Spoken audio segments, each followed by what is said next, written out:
We are in danger of degrading the life support system of the only planet that we know of in the universe that supports complex life. This is a big deal.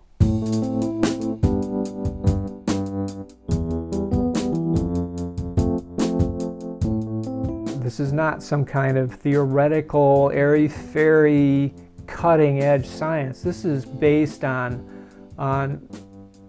physics 101, first-order physics that we have understood and known for, in some cases, 150 or 200 years. So, if we were to prove that climate change is wrong, you basically would have to throw out all the chemistry and all the physics books that we have and start over. We are as certain of this science as we are that cigarettes are bad for you, that HIV causes AIDS, that the earth revolves around the sun. We've got an extraordinary situation here in the United States where climate change deniers have managed to introduce the idea that some uncertainty, say 2%, plus or minus 2%, about the temperature of the ocean is somehow equivalent to plus or minus 100%. Now everybody, science is political. We use politics to decide where to invest our intellect and treasure. But when it comes to climate change, that is not controversial in the scientific community any more than you made reference to the law of universal gravitation. So, sir, with some respect, I encourage you to cut this out. A lot of the scientists were getting the same idea that they weren't doing a good job communicating, and they were looking for people like me to help them get their message and their science out to a wider audience and to push back against these very well organized and well-funded anti-science initiatives that are out there. The climate denial industry really kind of perfected what we call today fake news and alternative facts. Why the president asked the White House press secretary to come out in front of the podium for the first time and utter a falsehood. Why did he do that? It undermines the credibility of the entire White House press office on day one. Don't be so overly dramatic about it, Chuck. You're saying it's a falsehood, and they're giving Sean Spicer, our press secretary, gave alternative facts to that. But the point remains. Wait a minute. Alternative facts? Alternative facts? It's hard to get angry at just the average people who've just been misled. You know, they've just been watching too much Fox News, and you know, you don't even know where to begin with some of these folks, and you don't want to be mean to them. But when you've got somebody who is a professional climate change denier that's smart enough to know better, I don't have much sympathy for those folks. You also say, Professor Hamper, that the world is getting greener and people should stop hyperventilating. Flesh that out for me, please.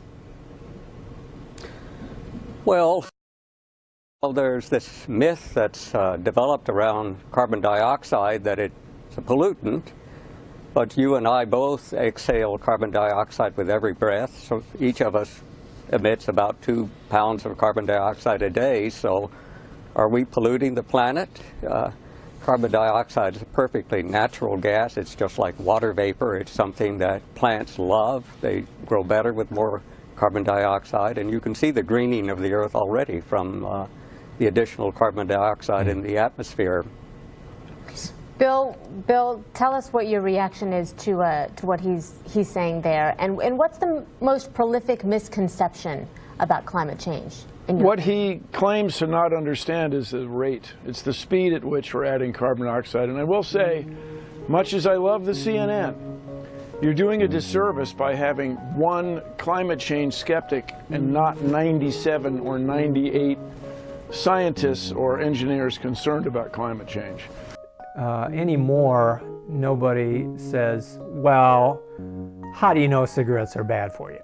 I mean, have you have you really looked into that science? You know, or do you really know that HIV causes AIDS? Are you sure of that? You know, have you done the research? You know, nobody asks you those kind of questions because those are so overwhelmingly well understood that it just simply, it doesn't occur to people. You would never see a panel on a news show and here's somebody that says that cigarettes are good for you. Here's somebody that says HIV does not cause AIDS. You would never see that, and yet that's common practice in climate scientists, and climate science is at least as well understood as those other issues. You know, it is completely understood. So the whole basis for the alarmism is not true. It's based on flawed computer modeling. That's completely wrong. You don't vote on that. So enjoy, you know, say what you will, but you have it absolutely wrong. The overwhelming motivation is for them to keep stoking this denial machine and keep feeding those politicians who are part of that machine and who kind of push back against the development of renewables, against solutions, and against any kind of regulation or taxation on the burning of fossil fuels. Because the rewards are literally trillions of dollars, even hundreds of billions of dollars, even by the month. So it's absolutely staggering amounts of money that these people are motivated by. Early this morning, we heard ExxonMobil CEO Rex Tillerson talk about the BP drilling disaster in the Gulf of Mexico. He also talked in our interview about balancing the risk and reward of oil exploration. In terms of drilling, whether it's Alaska or offshore or wherever it might be, is your philosophy drill, baby, drill? No, my philosophy is to make money. This is not a problem for the far future. This is not a problem for our grandchildren. This is something that's impacting us right now.